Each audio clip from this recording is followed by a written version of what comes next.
A lot of people ask us, how in the heck did we end up staying married for over 50 years, and how can we, oh my gosh, and we are also in business together, and how does that work? How could we possibly do that? We don't talk to each other. Oh, well, there you go.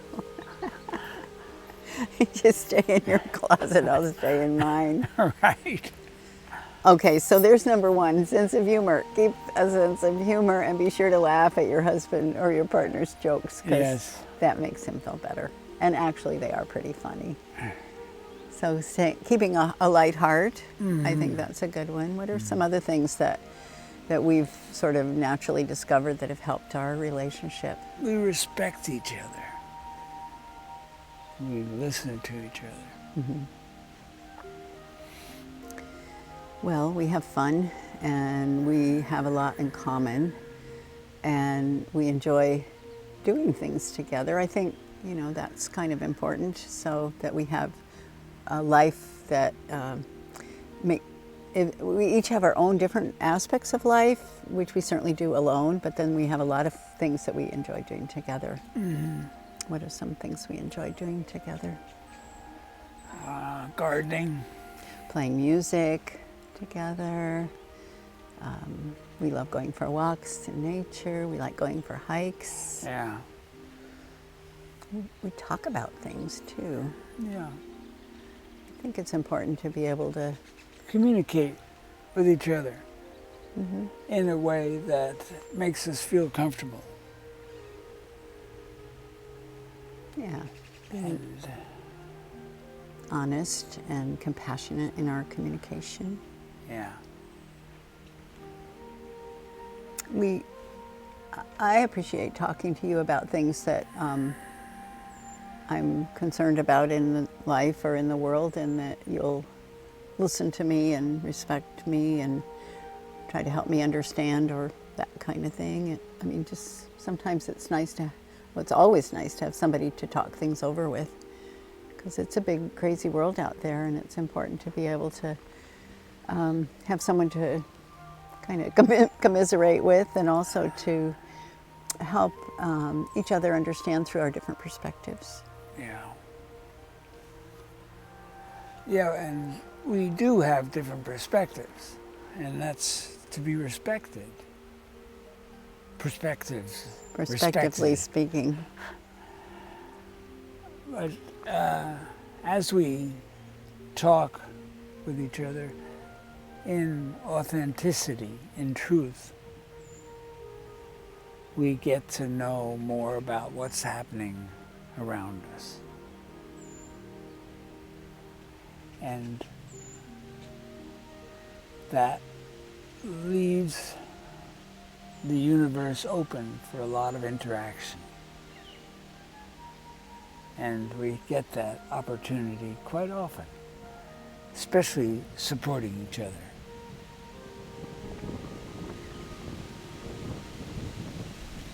We love being in nature. We love letting the wind blow through our hair. What hair we have left. Hair.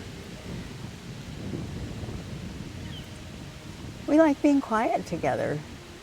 I think that's important, to just be able to be together and not have to talk or not have to do anything, And we also tone together.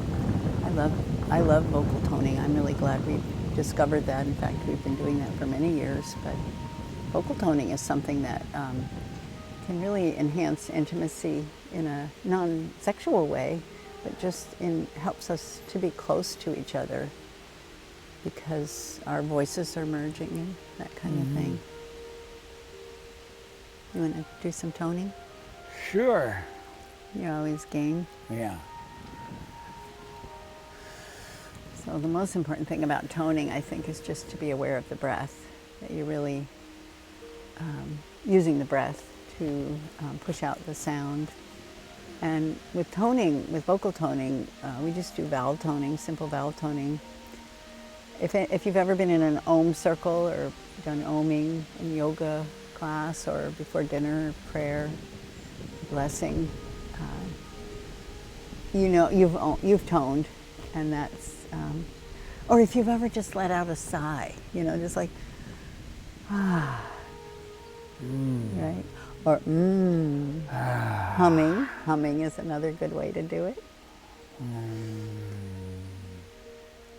Let's just do an ah. I like ah tones Yeah, because basic. it's your heart chakra. Want to do an ah tone? Yeah. 3? 1, 2, 3. Okay.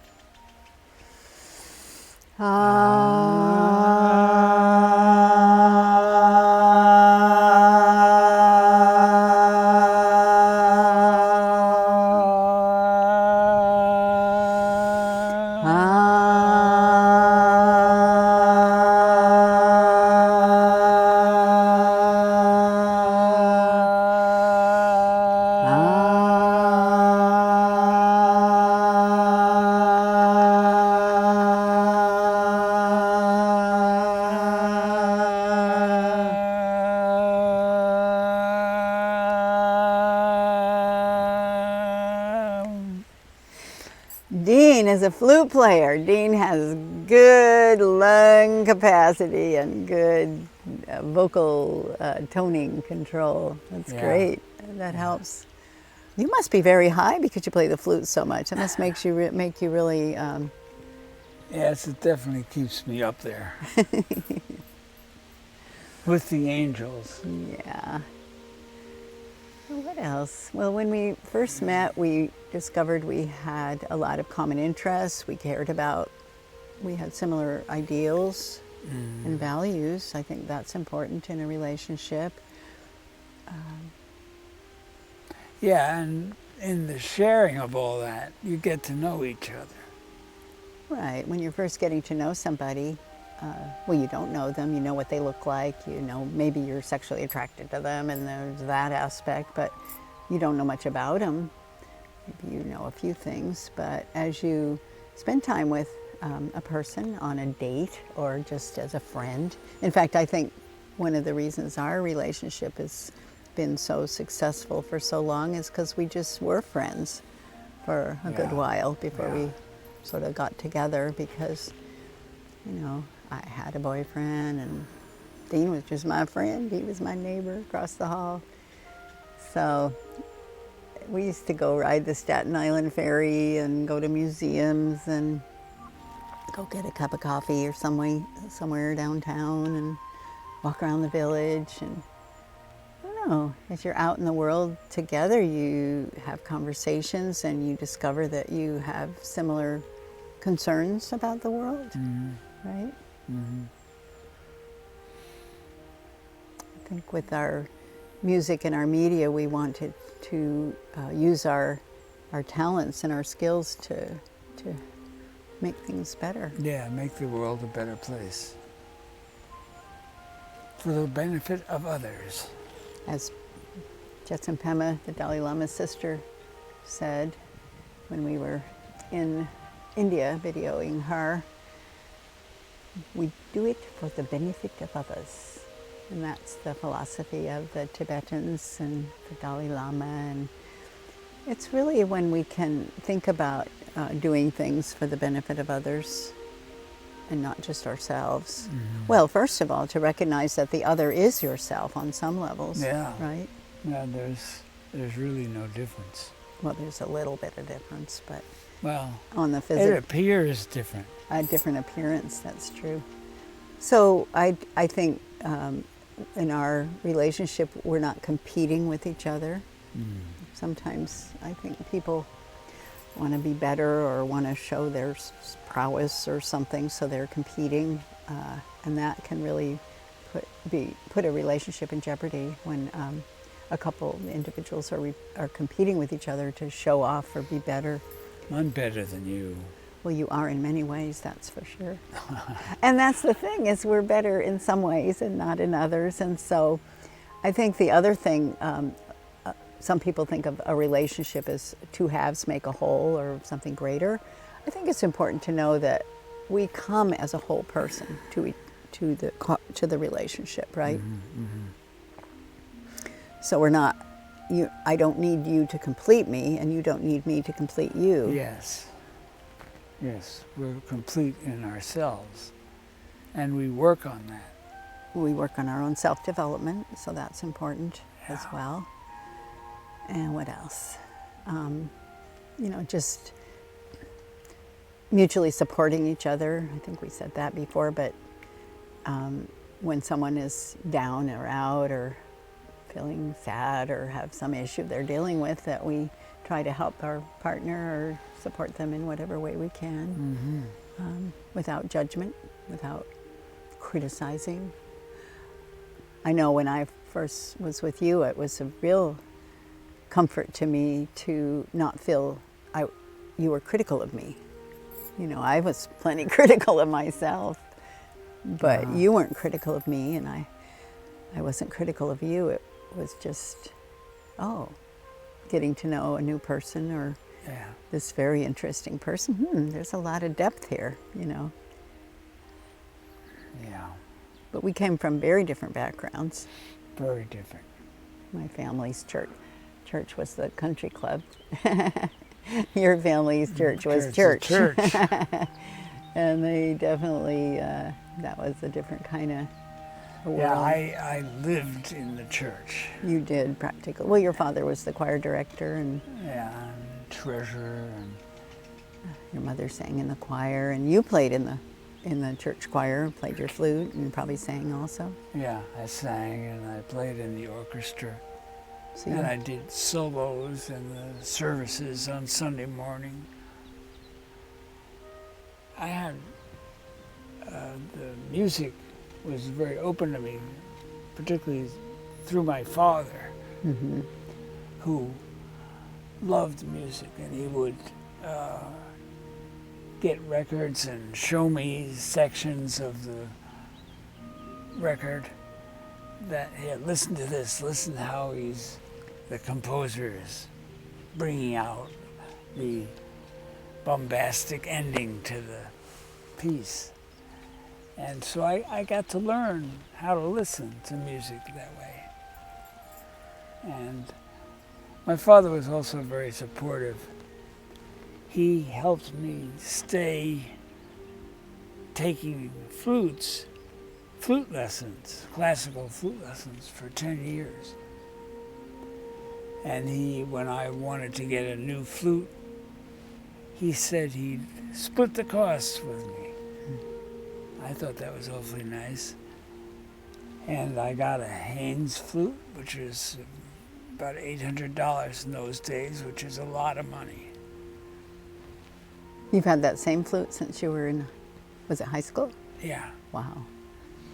I love the stories of him driving you to the Bronx from Staten Island Ferry, driving up the West Side Highway, and just, you probably got into a lot of conversations. Yeah, we did. My flute teacher, moved to the Bronx. And so my father volunteered to drive me up every Saturday to get lessons with my teacher. Oh, didn't he take a violin lesson also? Yes, he took violin.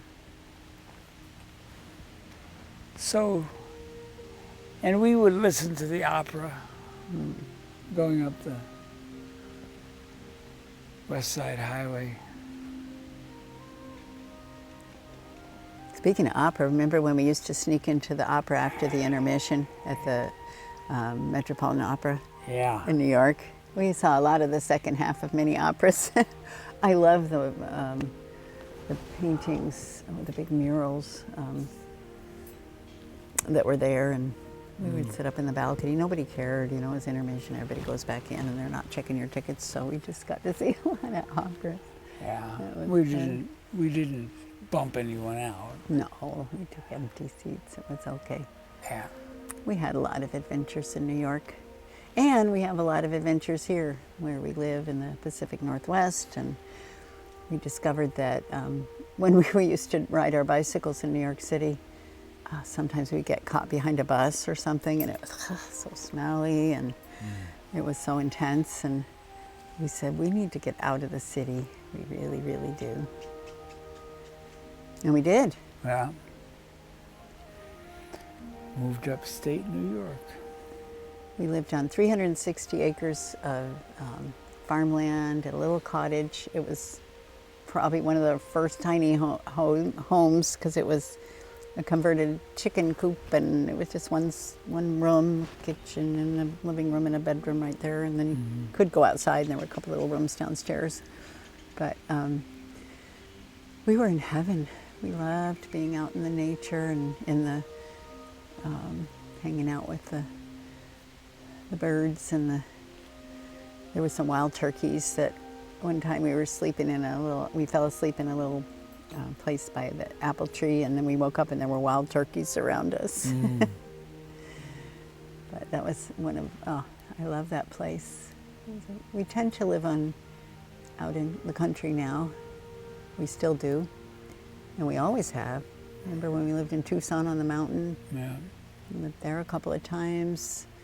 We lived in Santa Cruz, near the ocean. We lived in Tucson at the edge of the desert, Marin County, up in the hills up there. And we just were always looking for how we could live close to nature. And now great teacher nature is. It is a blessing to be able to be in nature, and it's just something that we've always yearned for. I think that was another thing we had in common. We both wanted to live out in the country, and we wanted to be near nature, and we just had that yearning. Even from riding the Staten Island ferry, it's kind of like being in nature with the wind blowing. All those ferries. Yeah, there were a lot of cute little fairies there flying around, passing the Statue of Liberty. So running a business together is another thing that I think has been an interesting process for us for the past 40-some years. Most people have enough trouble being in a relationship, period, let alone trying to run a business together, but somehow we've managed to do that. Somehow we opened up to that being a possibility. Well, we each bring different skills and talents to the equation, and you obviously had the music aspect of it, and I had the graphic sense and art and that kind of thing, plus I could write. So I realized that I had, in college I studied art history, and I learned to describe art. So then my job with Soundings of the Planet has been for over 40-some years is to describe the music and somehow make it different each time, because a lot of the albums you could say, well, they've got flute and harp and this and that with them, but then it's still something you want to help the person understand what it is. So, and of course I think you've become a lot more social and much better at communicating. I'm a socialist. You're not a socialist, but you are a more social person. Than I was a while ago. Than you were before when I met you. That's true. I was very concentrated on my art and my school studies. Right. And my church, I was the treasurer of the youth group. Oh, your father was an accountant too. Yeah. And I remember finding some early sort of book account ledger that you kept track of every cassette we sold at the swap meet, or you had lists of what our expenses were. You still had that sort of accounting background in you to keep track of things, and you did that over all the many years. Unfortunately now we get to have someone help us with that, but you really did it at the beginning. You kept track of things, and you made sure we didn't overspend, and you were very frugal. And I got to experience the early spreadsheets. Ah, those spreadsheets. And I was out there calling stores and trying to get the word out and telling people about our music, and because it was a brand new thing at the time. Very few people were making the kind of music that we made. So it was definitely something that we had to learn to do and learn to reach out and that kind of thing. Yeah. Well, we're still going strong. And we'll continue working and playing together until it's no longer appropriate. We have lots of future projects to do, and God willing, we'll do them. We live in a material world, and music, as we learn, is also physical. There's a physical aspect to it. So when I do this, I'm catching the vibrations, the sound waves, and then sending them back and causing them to vibrate in another way. And so what we've found as musicians is that music can really help to deepen the meditative experience. And whether you're a trained musician or somebody like me, I was never trained as a musician. I was fortunate to end up marrying a musician, but also being around music for the last 40 some years has been really exciting for me. And then I've been able to participate in a way with my open-tuned harp. This is a special, I think it's called a therapy harp or an angel harp, and it's actually an open tuning, so it's really just a basic chord. It's like G minor, I think. But they're just 3 notes here, so it's all going to sound good together, and it works out okay when Dean plays his flute, and he's able to create the melodies and that sort of thing, and I'm more like the drone, the background. So being able to just do different musical tones and sounds.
Mm-hmm.